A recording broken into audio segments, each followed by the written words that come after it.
Hello everyone, this is Ankit Saini and you're watching the Mentors Classes। तो आज की video में हम लोग बात करने वाले हैं लीनियर प्रोग्रामिंग प्रॉब्लम्स के बारे में और लीनियर प्रोग्रामिंग के बारे में। जानेंगे लीनियर प्रोग्रामिंग क्या होती है, किस तरीके से इसकी स्टार्टिंग हुई और किस तरीके से हम mathematical formation of linear programming problems करते हैं और क्या होती हैं लीनियर प्रोग्रामिंग प्रॉब्लम्स। तो चलिए करते हैं शुरू। तो आज हम लोग क्या करने वाले हैं, हम लोग पढ़ने वाले हैं लीनियर प्रोग्रामिंग प्रॉब्लम्स। ठीक है, लीनियर प्रोग्रामिंग। ठीक है कि आज हम लोग स्टार्ट करने वाले हैं। देखिए लीनियर प्रोग्रामिंग में हम लोग क्या क्या सीखेंगे आज। देखो सबसे पहले हम लोग बात करेंगे हिस्टोरिकल बैकग्राउंड के बारे में। हिस्टोरिकल बैकग्राउंड क्या है, इसकी क्या हिस्ट्री है। ठीक है, दूसरी चीज हम लोग देखेंगे लीनियर प्रोग्रामिंग क्या होती है। ठीक है, लीनियर प्रोग्रामिंग क्या होती है इसके बारे में देखेंगे, डेफिनेशन देखेंगे इसकी। ठीक है, फिर उसके बाद हम लोग देखेंगे लीनियर प्रोग्रामिंग प्रॉब्लम्स के बारे में, लीनियर प्रोग्रामिंग प्रॉब्लम्स के बारे में कि भाई लीनियर प्रोग्रामिंग प्रॉब्लम्स क्या होती हैं। ठीक है, और उसके बाद में हम लोग देखेंगे कि इसकी बेसिक रिक्वायरमेंट क्या होती हैं। बेसिक रिक्वायरमेंट क्या होती हैं, basic requirements of linear programming problem मतलब एलपीपी। ठीक है, और लास्ट में हम लोग देखेंगे mathematical formation, mathematical formation of किसकी, मैथमेटिकल फॉर्मेशन ऑफ एलपीपी। ठीक है, तो हम लोग स्टार्ट करते हैं हिस्टोरिकल बैकग्राउंड से। ठीक है, तो कहानी स्टार्ट होती है सेकेंड वर्ल्ड वॉर से। ठीक है, जी हाँ, सेकेंड वर्ल्ड वॉर से कहानी स्टार्ट होती है 1913। ठीक है, तो कहानी स्टार्ट होती है 1939 टू 1945 मतलब सेकेंड वर्ल्ड वॉर। ठीक है, सेकेंड वर्ल्ड वॉर से स्टार्ट होता है हमारा किसका ओरिजिन, लीनियर प्रोग्रामिंग का ओरिजिन। ठीक है, तो क्या था कि कहानी में कुछ ऐसा है कि सेकेंड वर्ल्ड वॉर के टाइम पर हमारा यूके जो है, ब्रिटेन जो है, उसकी आर्मी के अंदर लिमिटेड जो थे सोल्जर्स थे।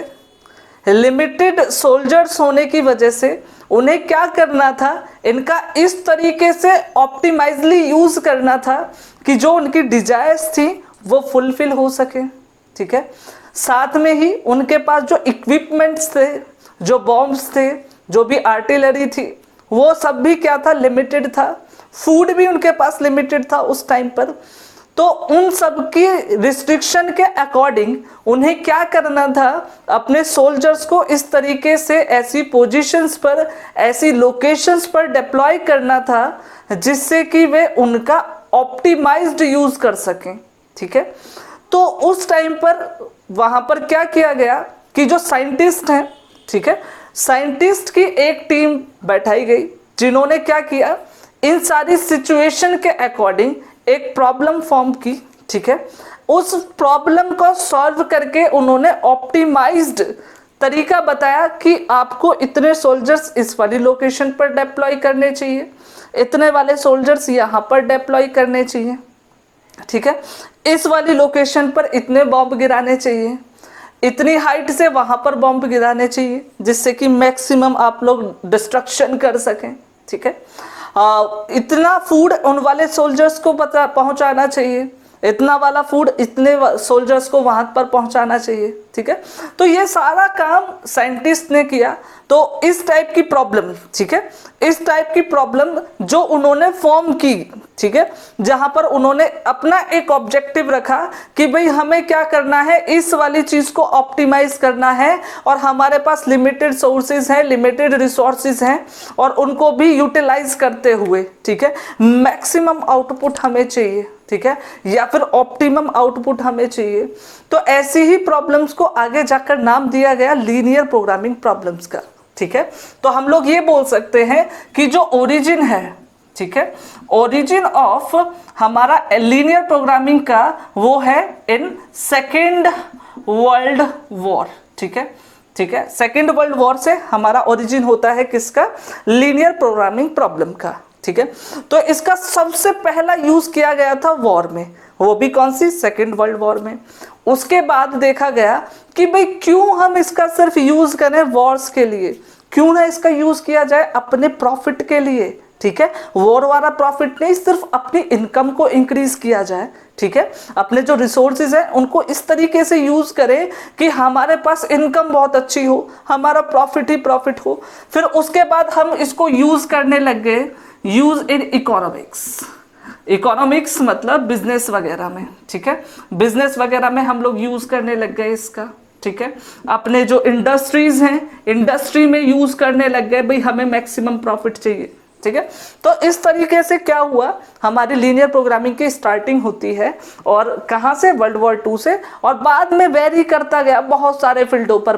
पहले आया कहाँ पर, इंडस्ट्री पर, उसके बाद आया हमारे बिजनेसेस पर। अब तो मोस्टली जो डेली लाइफ की भी प्रॉब्लम है, इवन डाइट वाली प्रॉब्लम जो है, इवन हमारे जो छोटे स्केल के बिजनेसेस होते हैं उनमें भी हम लोग लीनियर प्रोग्रामिंग प्रॉब्लम को यूज कर सकते हैं, ठीक है। तो ये सब कुछ था हिस्टोरिकल बैकग्राउंड के बारे में। अब हम लोग बात करेंगे इसके, जी हाँ, अब हम लोग बात करेंगे लीनियर प्रोग्रामिंग के इंट्रोडक्शन के बारे में। देखते हैं, बट बिफोर दैट आप चाहें तो इसे लिख सकते हैं। ओके, तो अब हम लोग बात करते हैं लीनियर प्रोग्रामिंग के बारे में, ठीक है।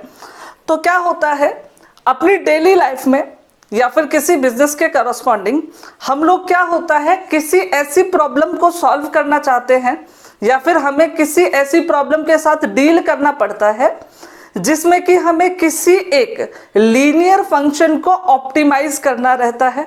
मतलब कि उसकी मैक्सिमम या फिर मिनिमम वैल्यू हम लोगों को फाइंड आउट करनी रहती है, जो कि डिपेंड करती है कुछ लीनियर एक्सप्रेशंस पर, कुछ लीनियर रिस्ट्रिक्शंस पर।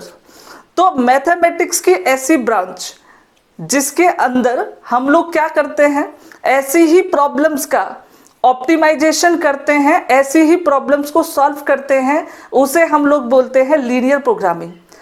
इसी तरीके से मैंने उसकी डेफिनेशन यहाँ बोर्ड पर लिखी भी है, क्या है देखें, linear programming. Linear programming is an important optimisation, ठीक है। ऑप्टिमाइजेशन मीन्स मैक्सिमाइजेशन और minimisation technique used in decision making in business and everyday life for obtaining maximum or minimum values as required of a linear expression subject to satisfying a certain number of given linear restrictions।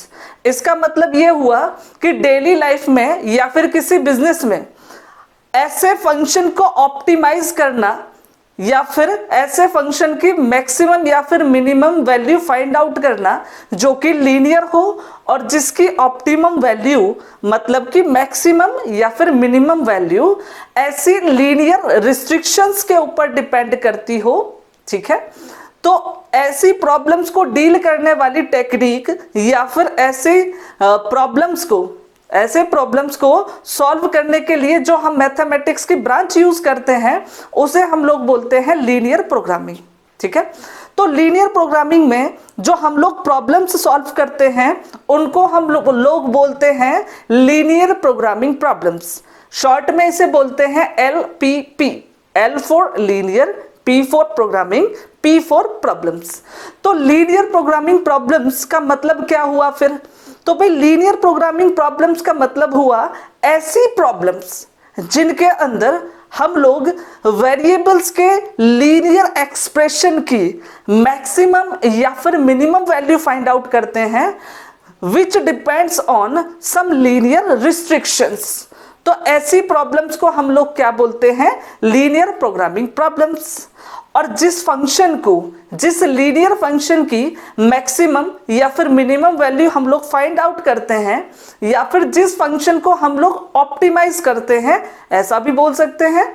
तो जिस function को हम लोग optimise करते हैं उस function को हम लोग बोलते हैं ऑब्जेक्टिव फंक्शन। तथा जिन रिस्ट्रिक्शंस की हम लोग बात कर रहे थे जिनके ऊपर की ऑब्जेक्टिव फंक्शन की ऑप्टिमम वैल्यू डिपेंड करती है, उन रिस्ट्रिक्शंस को हम लोग बोलते हैं कॉन्स्ट्रेंट्स। वही मैंने यहाँ लिखा भी है, देखो, linear programming problems means LPP। So linear programming problems are problems in which a linear function is optimized subject to some linear restrictions. The function which is optimized is called objective function and the linear restrictions are called constraints। मतलब ऐसी problems जिनके अंदर हम लोग किसी linear function को optimise करते हैं with respect to some given linear restrictions, उन्हें हम लोग क्या बोलते हैं, लीनियर प्रोग्रामिंग प्रॉब्लम्स, मतलब कि LPPs। और जो ऑब्जेक्टिव फंक्शन है उसका मतलब होता है वो वाला फंक्शन जिसको हम लोग ऑप्टिमाइज कर रहे होते हैं, जिसकी कि मैक्सिमम या फिर मिनिमम वैल्यू हम लोग फाइंड आउट करते हैं। और कॉन्स्टेंट्स का मतलब होता है उन लीनियर रिस्ट्रिक्शन से जिनके ऊपर optimum value of objective function depend करती है। ठीक है, आप इसको लिखें, फिर उसके बाद आगे बढ़ते हैं। ओके, जैसा कि अभी हम लोगों ने बात की थी लीनियर प्रोग्रामिंग प्रॉब्लम्स के बारे में, तो लीनियर प्रोग्रामिंग प्रॉब्लम्स जो होती हैं उनकी कुछ बेसिक रिक्वायरमेंट होती हैं जिनको कि अब हम लोग देखने वाले हैं। तो अगला हमारा टॉपिक है basic requirement of A LPP। तो किसी भी LPP की क्या क्या बेसिक रिक्वायरमेंट हो सकती हैं, देखते हैं। सबसे पहला है वेल डिफाइंड ऑब्जेक्टिव फंक्शन। इसका मतलब सबसे पहली रिक्वायरमेंट क्या है किसी भी LPP की, कि उसका ऑब्जेक्टिव फंक्शन वेल डिफाइंड होना चाहिए। Well defined in the sense वो मैक्सिमाइजेशन का भी हो सकता है, मिनिमाइजेशन का भी हो सकता है। ठीक है, हो सकता है कि हमारा जो ऑब्जेक्टिव फंक्शन है वो इस तरीके का है कि हमें प्रॉफिट को मैक्सिमाइज करना है यूजिंग ऑल द रिसोर्सेस। ठीक है, या फिर ऐसा भी हो सकता है हमारी प्रॉब्लम में, जो भी प्रॉब्लम हम लोग डील कर रहे हैं, उसका ऑब्जेक्टिव फंक्शन मिनिमाइजेशन टाइप का है जिसमें हमें किसी कॉस्ट को मिनिमाइज करना है। ठीक है, तो कुछ भी हो, मैक्सिमाइजेशन या फिर मिनिमाइजेशन, लेकिन प्रॉब्लम का जो ऑब्जेक्टिव फंक्शन है वो वेल डिफाइंड और क्लियर होना चाहिए कि हमें ये करना है, मैक्सिमाइज करना है प्रॉफिट को या फिर कॉस्ट को मिनिमाइज करना है, कुछ भी हो बट क्लियर होना चाहिए। ठीक है, तो दूसरी जो बेसिक रिक्वायरमेंट होती है लीनियर प्रोग्रामिंग की, वो क्या है, क्वांटिटेटिव मेजरमेंट ऑफ एलिमेंट्स। इसका मतलब LPP के अंदर जितने भी एलिमेंट्स हम लोग यूज करने वाले हैं वो सारे इस टाइप के होने चाहिए, इस फॉर्म के होने चाहिए कि हम लोग उन्हें numerically, quantitative means numerically calculate कर सकें या फिर न्यूमेरिकली मेजर कर सकें। ये क्या है, दूसरी रिक्वायरमेंट। अगर हम किसी भी एलिमेंट को क्या करेंगे, न्यूमेरिकली एक्सप्रेस नहीं कर सकते, न्यूमेरिकली कैलकुलेट नहीं कर सकते या न्यूमेरिकली मेजर नहीं कर सकते, तो वो प्रॉब्लम क्या होगी, लीनियर प्रोग्रामिंग प्रॉब्लम नहीं हो सकती, क्योंकि ये इसकी बेसिक रिक्वायरमेंट है, ये फुलफिल होनी ही चाहिए। ठीक है, ओके। नंबर 3 पर आते हैं। नंबर 3 क्या है, presence of constraints and restrictions. इसका मतलब क्या है, जो भी रिसोर्सेज हमारे पास अवेलेबल हैं इन द प्रॉब्लम, जिनको कि हम लोग डिफरेंट सिचुएशंस में एलोकेट करते हैं। ठीक है, तो वो रिसोर्सेज जो है लिमिटेड होने चाहिए, मतलब रिस्ट्रिक्टेड होने चाहिए। ठीक है, नंबर 4 जो है बेसिक रिक्वायरमेंट क्या है, अल्टरनेट लाइन ऑफ एक्शन। इसका मतलब क्या है कि भाई जिस लीनियर प्रोग्रामिंग की हम लोग बात कर रहे हैं उस लीनियर प्रोग्रामिंग प्रॉब्लम में, ठीक है, जिस लीनियर प्रोग्रामिंग प्रॉब्लम की हम लोग बात कर रहे हैं उस लीनियर प्रोग्रामिंग प्रॉब्लम में जो भी काम हम लोग कर रहे हैं, जो भी जॉब हम लोग परफॉर्म कर रहे हैं, उसे करने के डिफरेंट लाइन ऑफ एक्शन होने चाहिए। ठीक है, ये है इसकी 4th बेसिक रिक्वायरमेंट। अगर 5th रिक्वायरमेंट की बात करें तो ये क्या है, नॉन नेगेटिव रिस्ट्रिक्शंस। अब इस कंडीशन का मतलब क्या हुआ, देखो, इस रिक्वायरमेंट का मतलब ये होता है कि जिस लीनियर प्रोग्रामिंग प्रॉब्लम की हम लोग बात कर रहे हैं उस लीनियर प्रोग्रामिंग प्रॉब्लम में जितने भी वेरिएबल्स हम लोग यूज करने वाले हैं, ठीक है, जितने भी वेरिएबल्स हम लोग इस लीनियर प्रोग्रामिंग प्रॉब्लम में यूज करने वाले हैं वो सभी होने चाहिए नॉन नेगेटिव, ठीक है, तभी उस प्रॉब्लम को हम लोग लीनियर प्रोग्रामिंग प्रॉब्लम बोलेंगे, ठीक है।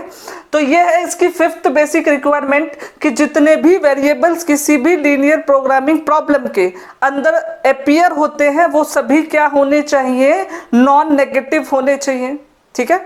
इसके बाद बढ़ते हैं सिक्स्थ रिक्वायरमेंट पर। सिक्स्थ रिक्वायरमेंट क्या है, लीनियरिटी, और ये तो हम लोगों ने डेफिनेशन में ही देखा था, ये सबसे बेसिक रिक्वायरमेंट है, ठीक है, ये बहुत जरूरी है। क्या होता है इसका मतलब, लीनियरिटी का मतलब होता है कि जो लीनियर प्रोग्रामिंग प्रॉब्लम है ना उसका ऑब्जेक्टिव फंक्शन, ठीक है, और उसकी जितनी भी कांस्टेंट है वो सभी क्या होने चाहिए, लीनियर होने चाहिए इन द वेरिएबल्स। इसका मतलब क्या है कि अगर किसी लीनियर प्रोग्रामिंग प्रॉब्लम में सपोज करो हमारे पास ये वेरिएबल दिखे एक्स वाई, तो उसके अंदर x और y की सिर्फ लीनियर पावर दिखनी चाहिए, चाहे हम ऑब्जेक्टिव फंक्शन को देख लें या फिर उसकी कांस्टेंट्स को देख लें। उनमें ऐसा नहीं होना चाहिए कि हमें एक्स स्क्वायर दिख गया या एक्स क्यूब दिख गया, वाई क्यूब दिख गया। तो ये सारी चीजें अगर अपीयर होती है ऑब्जेक्टिव फंक्शन या फिर कांस्टेंट्स में तो वो लीनियर नहीं रहते, ठीक है, और अगर लीनियर नहीं रहेंगे तो हम लोग उन्हें लीनियर प्रोग्रामिंग प्रॉब्लम नहीं बोल सकते, क्योंकि डेफिनेशन में ही हम लोगों ने देखा था कि लीनियर प्रोग्रामिंग प्रॉब्लम में जिस फंक्शन को हम लोग ऑप्टिमाइज करते हैं मतलब ऑब्जेक्टिव फंक्शन, और जो कांस्टेंट्स होती हैं मतलब कि रिस्ट्रिक्शंस, दोनों ही क्या होते हैं, लीनियर होते हैं। इसीलिए लीनियरिटी भी इसकी एक बेसिक रिक्वायरमेंट है कि इसके अंदर जो भी ऑब्जेक्टिव फंक्शन है या फिर कांस्टेंट्स हैं क्या होने चाहिए, लीनियर होने चाहिए, ठीक है। एक बात हो गई ये। इसके बाद आती है अगली वाली, इसके बाद आती है एडिटिविटी। अब भाई एडिटिविटी का मतलब क्या है, ठीक है, तो एडिटिविटी का मतलब समझने के लिए एक एग्जांपल कंसीडर कर चलते हैं। देखो भाई, सपोज करो एक मशीन है एक, ठीक है, जिस एलपीपी की बात कर रहे हैं उसमें हम लोग प्रोडक्शन कर रहे हैं दो टाइप के प्रोडक्ट्स का, सपोज करो पी का और क्यू का, ठीक है, दो टाइप के प्रोडक्ट है, एक पी दूसरा वाला क्यू, जिनका कि हम लोग प्रोडक्शन कर रहे हैं, ठीक है।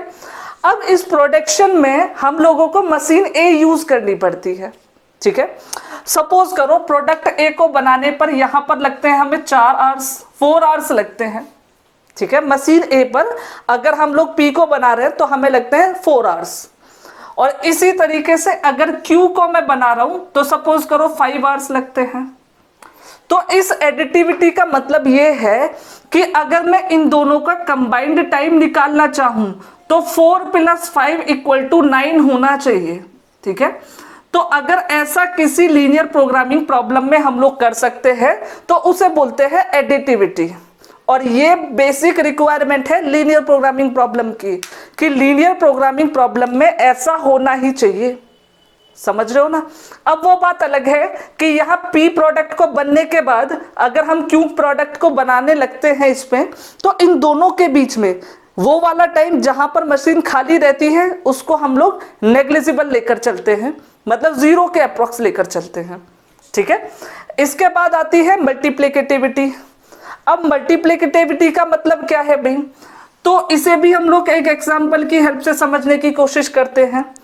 भाई सपोज करो ऐसा है कि भाई कॉस्ट की बात कर रहे हैं, ठीक है भाई, एक यूनिट की कॉस्ट हमें पड़ रही है 10 रुपए, है ना। तो अगर ऐसा होता है कि x यूनिट की कॉस्ट मल्टीप्लाई करके पता चले 10x है ना, कि भाई एक यूनिट की कॉस्ट हमें पड़ रही है 10 रुपए, ठीक है, और x यूनिट की कॉस्ट मल्टीप्लाई करके हमें मिल रही है 10x। तो इस प्रॉपर्टी को हम लोग बोलते हैं मल्टीप्लिकेटिविटी, ठीक है। और ये भी क्या है, किसी भी लीनियर प्रोग्रामिंग प्रॉब्लम की बेसिक रिक्वायरमेंट है कि उसमें हम लोग ऐसा कर सकते हैं, ठीक है। बिल्कुल सेम हम लोग प्रॉफिट के लिए भी कर सकते हैं। मतलब सपोज करो कॉस्ट की जगह भाई ऐसा है, एक यूनिट पर हमें 20 रुपए का प्रॉफिट हो रहा ठीक है।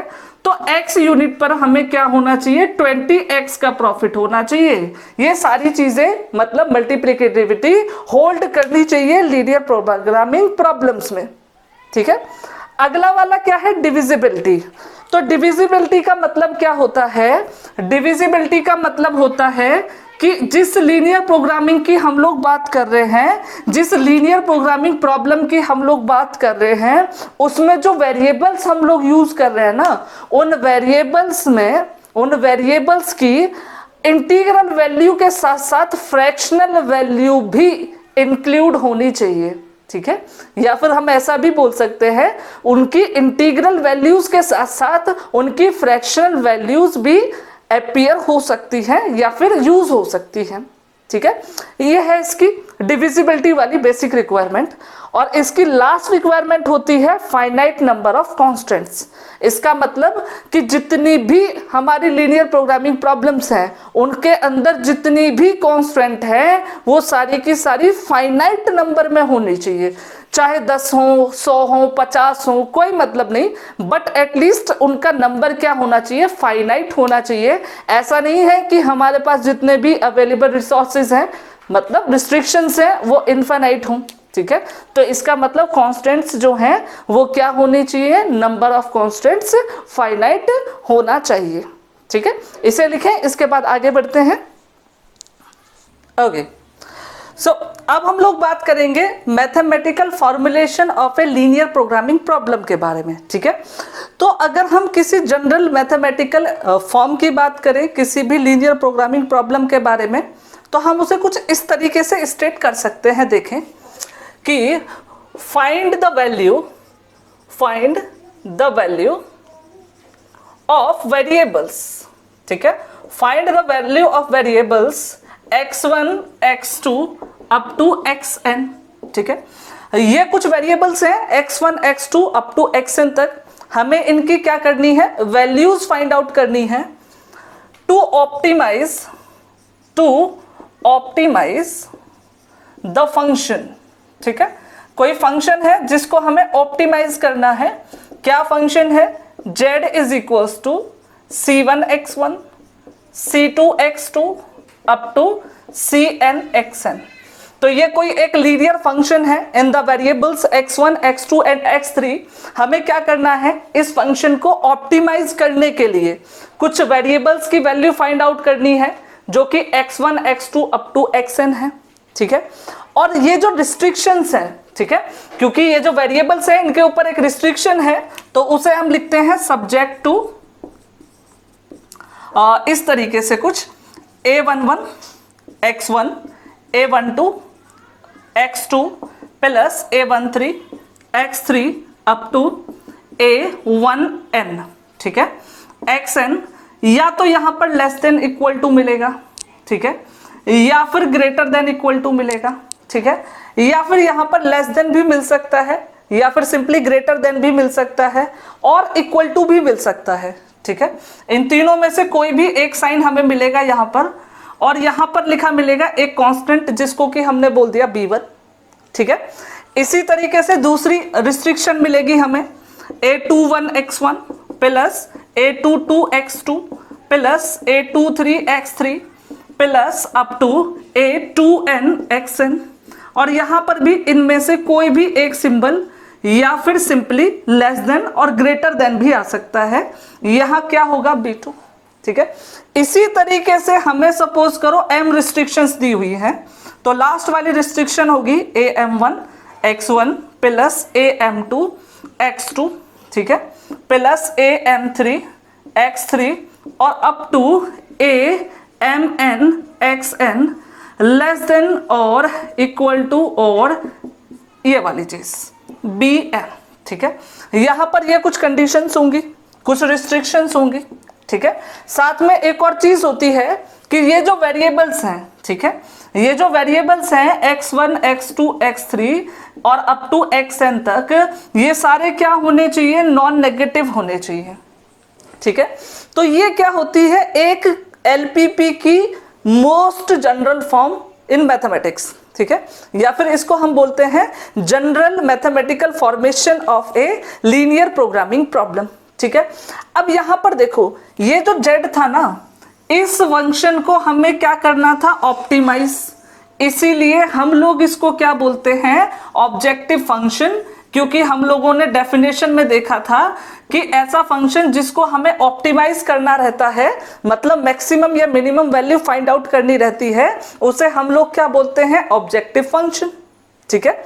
और ये जो रिस्ट्रिक्शंस हैं, है ना, ये जो यहाँ पर रिस्ट्रिक्शंस हैं, इन रिस्ट्रिक्शंस को ही हम लोग क्या बोलते हैं, कॉन्स्ट्रेंट्स। ठीक है, क्या बोलते हैं इनको हम लोग बोलते हैं कॉन्स्ट्रेंट्स। ठीक है।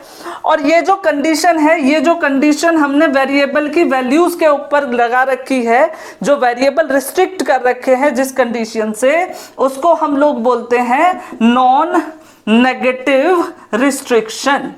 क्या बोलते हैं, नॉन नेगेटिव रिस्ट्रिक्शन। ठीक है। तो ये होती है mainly formation of, mathematical formation of a linear programming problem. ठीक है। तो यहां से हमें एक बात पता चली, ठीक है, क्या पता चली, कि अगर हम लोग बात करते हैं किसकी, किसी भी लीनियर प्रोग्रामिंग प्रॉब्लम की, तो इसके 3 पार्ट होते हैं। सबसे पहला पार्ट ऑब्जेक्टिव फंक्शन रहेगा। ठीक है, ऑब्जेक्टिव फंक्शन जिसको हमें क्या करना है, ऑप्टिमाइज करना है, मैक्सिमाइज या फिर मिनिमाइज करना है। दूसरी चॉइस जो इसमें रहेगी उसे हम लोग क्या बोलते हैं, कॉन्स्ट्रेंट्स। ठीक है, तो दूसरा पार्ट जो इसका रहता है उसे हम लोग क्या बोलते हैं, कॉन्स्ट्रेंट्स। ठीक है। तीसरी चीज जो रहती है उसे हम लोग क्या बोलते हैं, नॉन नेगेटिव रिस्ट्रिक्शंस। तो तीसरा वाला जो होता है वो क्या होता है, नॉन नेगेटिव रिस्ट्रिक्शंस। ये होती है हमारा थर्ड वाला पार्ट। ठीक है। अब इसमें ध्यान से समझने वाली बात ये है कि भाई डेफिनेशन में हमने देखा था लीनियर प्रोग्रामिंग में कि जो एलपीपी है वो क्या होती है, उसका ऑब्जेक्टिव फंक्शन, और जितनी भी कॉन्स्टेंट्स हैं सब की सब क्या होनी चाहिए, लीनियर होनी चाहिए इन द वेरिएबल्स। इसका मतलब ये जो कॉन्स्टेंट और हमारा ऑब्जेक्टिव फंक्शन है वो लीनियर फंक्शन होना चाहिए, किस किस के अंदर, x1 x2 up to xn के अंदर। मतलब इनके अंदर और कॉन्स्टेंट्स और ऑब्जेक्टिव फंक्शंस के अंदर जो भी वेरिएबल्स हमें दिखाई देंगे वो वेरिएबल्स की पावर हमें सिर्फ कितनी दिखनी चाहिए, 1। तभी ये लीनियर प्रोग्रामिंग प्रॉब्लम बोली जाएगी, अदरवाइज ये लीनियर प्रोग्रामिंग प्रॉब्लम नहीं होगी। ठीक है। तो ये सब कुछ था mathematical formation of a linear programming problem के बारे में। अब हम लोग ये देखेंगे कि अगर कोई भी वर्ड प्रॉब्लम हमें गिवन है, ठीक है, अगर कोई भी वर्ड प्रॉब्लम हमें गिवन है तो उसको हम लोग किस तरीके से इस मैथमेटिकल फॉर्म में ट्रांसफॉर्म कर सकते हैं टू गेट ए एलपीपी। ठीक है, बट उससे पहले आप लोग लिखें, उसके बाद हम लोग आगे बढ़ते हैं। ओके, तो अब हम लोग बात करते हैं mathematical formulation of A LPP working rule के बारे में, कि वर्ड प्रॉब्लम से किस तरीके से हम किसी भी लीनियर प्रोग्रामिंग प्रॉब्लम की मैथमेटिकल फॉर्मेशन को क्रिएट करते हैं। देखते हैं क्या स्टेप्स होते हैं, क्या एल्गोरिथम है। देखो, स्टेप नंबर 1 हम लोग क्या करते हैं, आइडेंटिफाई करते हैं the variables in the LPP and denote them by x1 x2 x3 and so on. हम क्या करते हैं कि जो लीनियर प्रोग्रामिंग प्रॉब्लम हमें दी है वर्ड फॉर्मेट में, हम लोग क्या करते हैं, उसमें कोशिश करते हैं, आइडेंटिफाई करते हैं वेरिएबल्स को, क्या क्या वेरिएबल्स हो सकते हैं, और उन वेरिएबल्स को नाम देते हैं x1 x2 x3 x4 like this. ठीक है। उसके बाद हम लोग जाते हैं स्टेप नंबर 2 पर। स्टेप नंबर 2 में हम लोग क्या करते हैं, identify the objective function and express it as a linear function of the variables x1 x2 x3 and so on.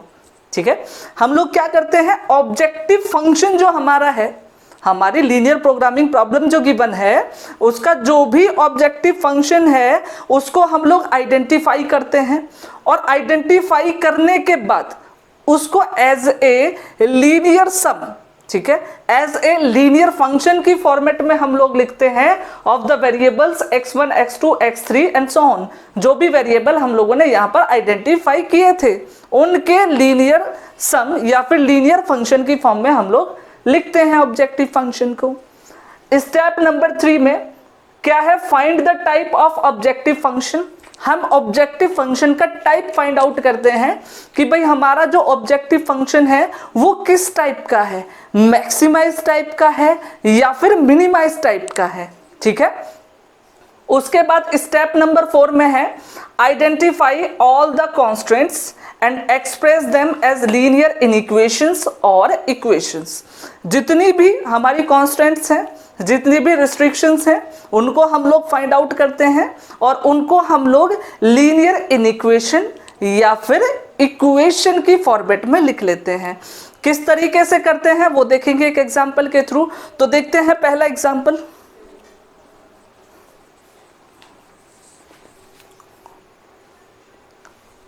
Okay, तो पहला एग्जाम्पल स्क्रीन के ऊपर देखें क्या है। ए furniture dealer deals in 2 items, tables and chairs.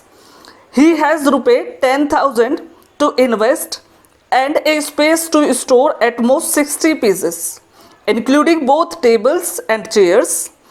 A table cost him ₹500 and a chair ₹100.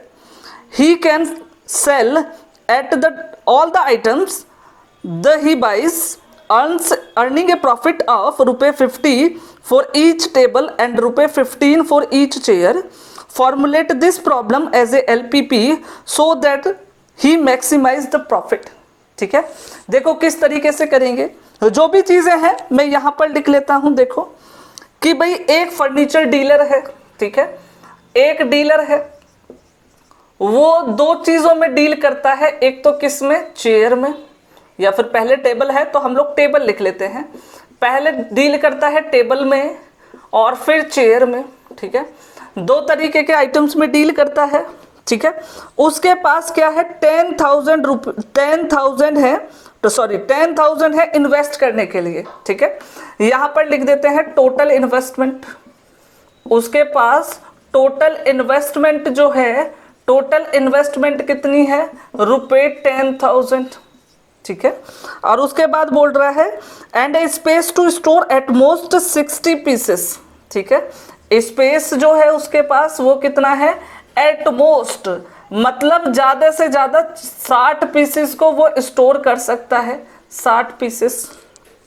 ठीक है, उसके बाद बोलता है कि भाई ए टेबल कॉस्ट हिम ₹500। टेबल जो है उसकी कॉस्ट, C4 कॉस्ट लिख देते हैं पूरा, कॉस्ट पड़ती है इसे ₹500। ठीक है, और जो चेयर है उसकी कॉस्ट इस बंदे को पड़ती है ₹100, यहाँ पर लिख दिया ₹100। ठीक है, उसके बाद बोल रहा है कि हर एक टेबल पर उसे ₹50 प्रॉफिट मिलता है, यहाँ पर लिख दिया प्रॉफिट। ठीक है, और यहाँ पर क्या मिलता है हमें, ₹15 प्रॉफिट मिलता है। यहाँ पर प्रॉफिट जो मिलता है वो कितना मिलता है, ₹15। ठीक है, ₹15, ₹50। और हमसे क्या पूछ रहा है, हमसे पूछ रहा है मैक्सिमाइज कर दो प्रॉफिट को, मैक्सिमाइज कर दो प्रॉफिट को। तो किस तरीके से करेंगे भाई, देखें जरा।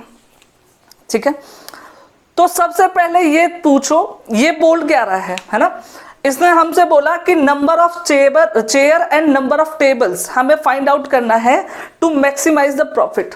ठीक है, इसका मतलब ये हुआ यहाँ पर 2 वेरिएबल है, एक तो नंबर ऑफ टेबल्स है और दूसरा वाला क्या है, नंबर ऑफ चेयर्स। ठीक है, तो 2 वेरिएबल हैं, इनको हम लोग सपोज करते हैं एक x1 है और दूसरा वाला क्या है, x2 है। एक चीज मैं ये लिख देता हूं, देखो मैंने क्या एज्यूम किया, लेट नंबर ऑफ चेयर्स। ठीक है, नंबर ऑफ चेयर्स को मैंने बच्चों सपोज किया x1 और नंबर ऑफ टेबल। ठीक है, अच्छा नंबर ऑफ टेबल्स को पहले सपोज कर लेते हैं। नंबर ऑफ टेबल्स क्या है, x1, और नंबर ऑफ चेयर्स जो है उसको मैंने सपोज कर लिया बच्चों कितना है, x2 है। ठीक है, उसके बाद गए भाई हमें क्या करना है, मैक्सिमाइज करना है प्रॉफिट को। ठीक है, तो प्रॉफिट को मैक्सिमाइज करना है मतलब ऑप्टिमाइज करना है, और जिस चीज को हम लोग ऑप्टिमाइज करते थे ना उसी को हम लोग क्या बोलते थे, ऑब्जेक्टिव फंक्शन। इसका मतलब यहां पर जो ऑब्जेक्टिव फंक्शन है ना वो क्या है, प्रॉफिट है। ठीक है, वो क्या है, प्रॉफिट है। प्रॉफिट हमारा क्या है, ऑब्जेक्टिव फंक्शन। तो देखो पहला स्टेप हो गया, हमसे बोल रहा था हमें क्या करना है, वेरिएबल्स डिसाइड करने हैं x1 x2 x3, तो दो वेरिएबल आए x1 एंड x2। दूसरा स्टेप हो गया कि ऑब्जेक्टिव फंक्शन को आइडेंटिफाई करो, तो यहां तक कर चुके हैं। उसके बाद लीनियर जो एक्सप्रेशंस है उसमें उस फॉर्मेट में लिखना है उस ऑब्जेक्टिव फंक्शन को। किस तरीके से करेंगे देखो भाई, मैंने क्या किया कि भाई जो टेबल्स हैं वो कितने हैं, x1 है, ठीक है, और जो चेयर हैं वो कितने हैं, टोटल x2 हैं, ठीक है। अब देखना, अगर एक टेबल की कॉस्ट 500 रुपए होती है तो x1 टेबल की कॉस्ट कितनी हो जाएगी, अभी ये हो जाएगी 500 इंटू x1, मतलब 500 x1, ठीक है। और अगर चेयर की बात करें तो भाई एक चेयर की कॉस्ट कितनी है, 100, तो x2 चेयर की कॉस्ट हो जाएगी 100 x2, ठीक है इतना।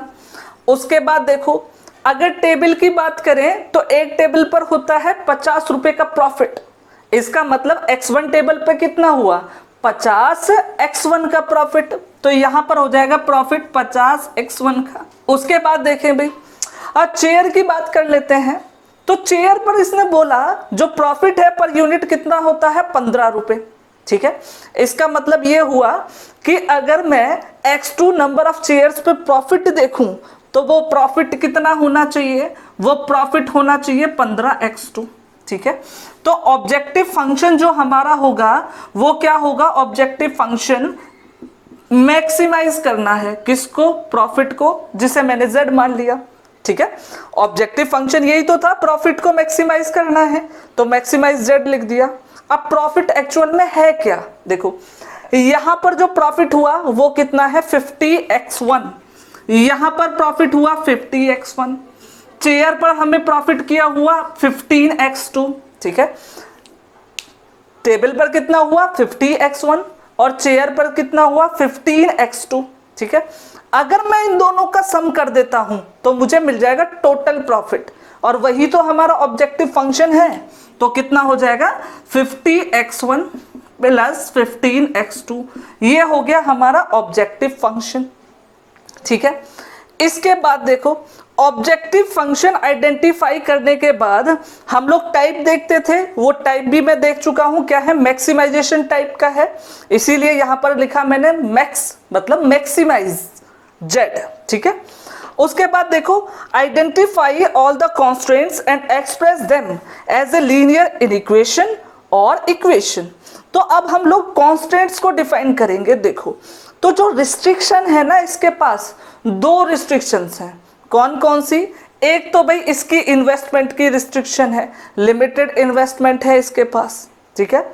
दूसरी जो रिस्ट्रिक्शन है वो है स्पेस की, इसके पास चीज़ों को स्टोर करने के लिए लिमिटेड स्पेस है। तो ये दोनों रिस्ट्रिक्शंस हैं और इन्हीं के अकॉर्डिंग हमारा क्या होगा, आगे वाली दो कॉन्स्टेंट्स बनेंगी। किस तरीके से बनेंगी, देखो, सब्जेक्ट टू, ठीक है। अब देखना जरा, पहले इन्वेस्टमेंट की बात कर लेते हैं, ठीक है। तो यहां पर देखो, एक टेबल की कॉस्ट 500 थी, टोटल जितनी x1 टेबल्स हैं उनकी कॉस्ट इस बंदे को कितनी पड़ी, 500 x1, ठीक है। तो इनकी कॉस्ट हो गई 500 x1, तो इसने ये 500 x1 रुपए तो खर्च करे होंगे डेफिनेटली इन्हें खरीदने के लिए, ठीक है। इसी तरीके से अगर चेयर की बात करें तो टोटल 100 x2 इसने यहाँ पर खर्च करे होंगे, तो 100 x2 यहाँ पर आ गया, ठीक है। अब इसके पास टोटल इन्वेस्टमेंट कितनी थी, टोटल इन्वेस्टमेंट 10,000 थी, ठीक है। अब ध्यान से समझना, अगर इसके पास केवल 10,000 रुपए थे, ठीक है, लेकिन यहाँ पर एक चीज रखना है कि हम लोग जितने पैसे हैं उन्हीं से काम चलाएंगे, ऐसा नहीं है किसी से कुछ लोन ले लिया या बोरो कर लिए, ऐसा कुछ नहीं। इसके पास अगर इन्वेस्टमेंट 10,000 की थी तो ये सिर्फ उन्हीं 10,000 से काम चलाएगा, इतना ठीक है। अब देखो, अगर इसने इतने पैसे खर्च कर दिए ये वाले टेबल्स पर, ये वाले चेयर्स पर, तो इसके पास जितने भी पैसे थे या तो वो 10 के 10,000 पूरे खर्च कर देगा या फिर 10,000 से कम खर्च करेगा। भाई डेफिनेटली 10,000 से ज्यादा तो खर्च ही नहीं कर सकता ना, क्योंकि है ही उसके पास 10,000, उससे ज्यादा कहां से लाएगा, ठीक है। तो अगर ज्यादा खर्च नहीं कर सकता इसका मतलब या तो पूरे 10,000 या फिर 10,000 से कम, ठीक है। तो 10,000 से कम के लिए हो गया लेस देन, या फिर 10,000 के इक्वल हो गया, इक्वल टू, ठीक है। तो इस तरीके से पहली कांस्टेंट बनी, है ना। अगर हम चाहें तो इधर से 100 कॉमन ले सकते हैं और इधर कैंसिल कर सकते हैं, तो हमें जो मिलेगा फिर मिलेगा 5x1, ठीक है, प्लस x2 और लेस देन 100, ठीक है। तो एक हमारी कांस्टेंट ये बन गई। दूसरी कांस्टेंट देखें, ओके, उसके बाद हम लोग क्या करेंगे, देखो उसके बाद हम लोग जाएंगे किस पर, स्पेस के ऊपर, है ना। स्पेस ये बोल रहा था एटमोस्ट कितना है, 60 पीसेस है, मतलब 60 से ज्यादा पीसेस ये स्टोर नहीं कर सकता। अगर 60 से ज्यादा पीसेस स्टोर नहीं कर सकता, इसका मतलब क्या है, एटमोस्ट 60 का मतलब कि जो भी इसने खरीदा है वो 60 से कम होगा या 60 के इक्वल, क्योंकि 60 से ज्यादा स्टोर करने का इसके पास कैपेसिटी ही नहीं है, ठीक है। तो इसने कितने स्टोर करे, यहां पर इसने स्टोर करे x1, क्योंकि x1 ही खरीदे थे। यहां पर इसने कितने बाई करे थे, x2, वो x2 यहां पर हो गया। तो टोटल इसने जो खरीदे वो हो गए x1 प्लस x2, और ये क्या करेगा, स्टोर कर रहा है, तो इसे एटमोस्ट 60 तक ही स्टोर कर सकता है, ठीक है। तो ये दोनों तो हो गई कांस्टेंट, ये हो गया हमारा ऑब्जेक्टिव फंक्शन, ठीक है। अब देखो इसके बाद एक कंडीशन और हम लोगों ने देखी थी, वो क्या थी, नॉन नेगेटिव रिस्ट्रिक्शन। तो जो हमारी नॉन नेगेटिव रिस्ट्रिक्शन है वो यहां पर लिख देंगे x1, x2 दो ही वेरिएबल हैं greater than 0। Okay, so this will be the mathematical formulation, and this is how we proceed to get a mathematical formulation from a word type format of a LPP, ठीक है। तो आगे देखते हैं एक और example, but before that right it down. Okay, तो बढ़ते हैं क्वेश्चन नंबर 2 की तरफ। देखें question number 2 on your screen. It says A dietitian decides a certain minimum intake of vitamins A, B and C for a family. The minimum daily needs for the vitamin A, B, C are 30, 20, 16 units respectively. For the supply of these, the dietitian depends on two types of foods, X and Y. The first one gives 752 units per gram of vitamins A, B, C respectively, and the second one gives 248 units per gram of these vitamins respectively. The first food cost ₹2 per gram and the second ₹1 per gram. How many grams of each food stuff should the family buy every day to keep the food expense at a minimum? Formulate a linear programming problem, ठीक है। तो अब इस चीज में से जो चीजें हैं उन्हें मैं लिख लेता हूं। देखो एग्जाम्पल नंबर है हमारा 2। देखे भाई, एक डाइटिशियन है, वो फूड प्रेफर करता है, तो दो टाइप के फूड है, एक तो है हमारा X और दूसरा फूड क्या है, Y, ठीक है। और इन फूड से इसे क्या चाहिए, विटामिन A, विटामिन B और vitamin C।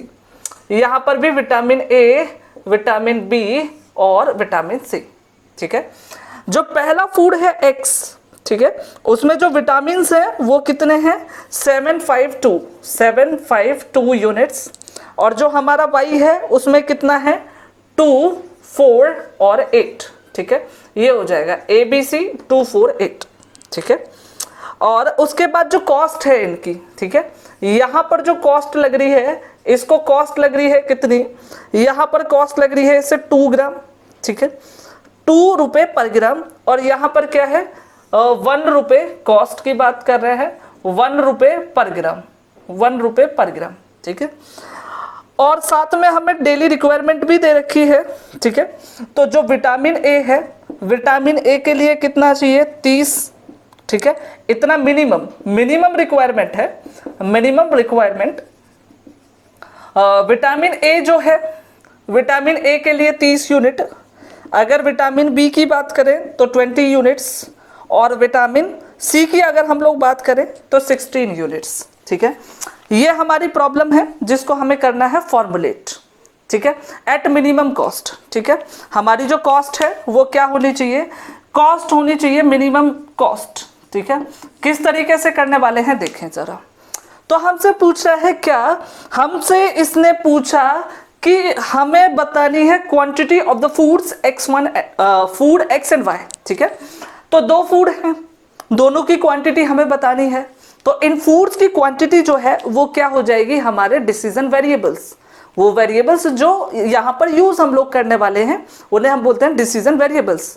x1 and x2 क्योंकि दो हैं, तो हम लोग क्या करते हैं, x फूड की क्वांटिटी को मान लेते हैं x1 और y फूड की क्वांटिटी को मान लेते हैं x2। तो यहाँ पर क्या लिखेंगे, let x1 equal to amount of food x, ठीक है, और दूसरा वाला क्या है x2, इसका मतलब क्या हो जाएगा, amount, I should write it as AM, है ना, AMOUNT, amount of food y, ठीक है, ऑलराइट। तो अब हम लोगों ने क्या कर लिया, x1 x2 सपोज कर लिया, ठीक है।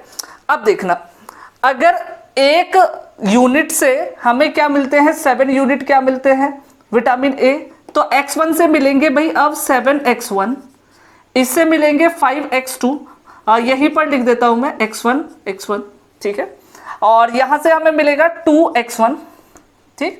यहां पर देखो x2 है तो विटामिन ए हो जाएगा 2x2, ये हो जाएगा 4x2, 8x2 और 1x2 कॉस्ट, यहाँ 2x1 कॉस्ट, ठीक है। ऑब्वियसली बात है, देखो अगर एक यूनिट से 2 मिलते हैं तो x2 से 2x2 मिलेंगे, और अगर एक यूनिट से 4 मिलते हैं तो x2 से 4x2, बिल्कुल सेम सबके साथ, ठीक है। अब जो हमारा ऑब्जेक्टिव फंक्शन है ना, जो हमारा ऑब्जेक्टिव फंक्शन है, तो ऑब्जेक्टिव फंक्शन हमारा क्या था, कॉस्ट था, ठीक है। तो हमने कॉस्ट को मान लिया z, और इसे करना है हमें मिनिमाइज, तो हमने टाइप भी ढूंढ लिया, ठीक है। तो कॉस्ट देखो भाई, यहां पर कॉस्ट है 2x1 और यहां पर बच्चों कॉस्ट है x2, तो इन दोनों को सम करोगे तो टोटल कॉस्ट मिलेगी 2x1 plus x2, and this will be the objective function for this particular LPP, ठीक है। इसके बाद हम लोगों को क्या ढूंढना होता था, कॉन्स्टेंट्स, तो कॉन्स्टेंट ढूंढेंगे सब्जेक्ट टू, ठीक है।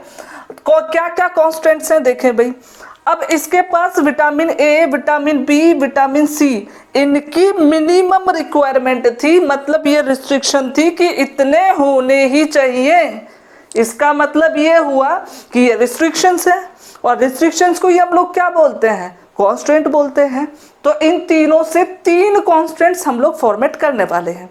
किस तरीके से, देखो अगर विटामिन ए की बात करें, अगर हम विटामिन ए की बात करें, यहां पर ऐसे लिख देते हैं फॉर विटामिन ए, ठीक है। विटामिन ए की बात कर लो भाई, ठीक है। तो विटामिन ए यहां पर कितना है 7x1, तो पहले वाले फूड से मिल गया 7x1, दूसरे वाले फूड से विटामिन ए मिल गया 2x2, तो टोटल क्वांटिटी हो गई 7x1 प्लस 2x2, ठीक है। अब हमें क्या करना है कि भाई मिनिमम होना चाहिए 30, इसका मतलब इसे 30 यूनिट तो चाहिए ही चाहिए, ज्यादा हो जाए तो माशाअल्लाह, ठीक है। तो इसे एटलीस्ट 30 तो चाहिए, तो हमने 30 यूनिट लिखा और ज्यादा के लिए ग्रेटर भी लगाया, ठीक है। उसके बाद फिर हम जाएंगे विटामिन बी पर। अगर विटामिन बी पर जाओगे तो क्या है भाई, यहां विटामिन बी की क्वांटिटी यहां पर है 5x1, x1 को सही से लिख देते हैं 5x1, यहां पर है विटामिन बी की 4x2, तो ये हो जाएगा 5x1 प्लस 4x2, और इसने भी बोला था इसे भी एटलीस्ट कितना चाहिए, 20 चाहिए, तो एटलीस्ट मतलब कम से कम 20 तो है ही, या फिर ज्यादा भी चलेगा, ठीक है। और अगर हम बात करते हैं विटामिन सी की, तो विटामिन सी के लिए देखो यहां पर क्या है, यहां पर है 2x1, यहां पर है 8x2, तो ये हो जाएगा 2x1 प्लस 8x2, और एटलीस्ट कितना चाहिए इसे, एटलीस्ट चाहिए 16, तो यहां पर हो गया 60, ठीक है। तो यहां से हमारी LPP बन गई। जो हमारी LPP की स्टैंडर्ड फॉर्म होगी वो क्या होगी कि भाई मिनिमाइज करना है कॉस्ट को, मतलब Z को, और क्या होना चाहिए 2x1 प्लस x2, और सब्जेक्ट टू क्या होना चाहिए, it should be 7x1 plus 2x2 greater than और equal to 30, and second restriction 5x1 plus 4x2 greater than और equal to 20, and the third one and the last one is 2x1 plus 8x2 greater than और equal to 16, और साथ में non negative restriction डालना नहीं भूलना है। वो क्या होगी, 2 वेरिएबल हैं x1 और x2, these should be greater than और equal to 0। So this is the way how can we formulate mathematical form of a linear programming problem. ठीक है, तो आज के इस वीडियो में हम लोगों ने जाना कि लीनियर प्रोग्रामिंग प्रॉब्लम्स क्या होती हैं, ठीक है, किस तरीके से हम लोग लीनियर प्रोग्रामिंग प्रॉब्लम्स को डील करते हैं और किस तरीके से हम लोग मैथमेटिकल फॉर्मुलेशन करते हैं from a word of problem to a mathematical form of a linear programming problem. तो आज यहीं पर समाप्त करते हैं, मिलते हैं नेक्स्ट वीडियो में, तब तक के लिए धन्यवाद।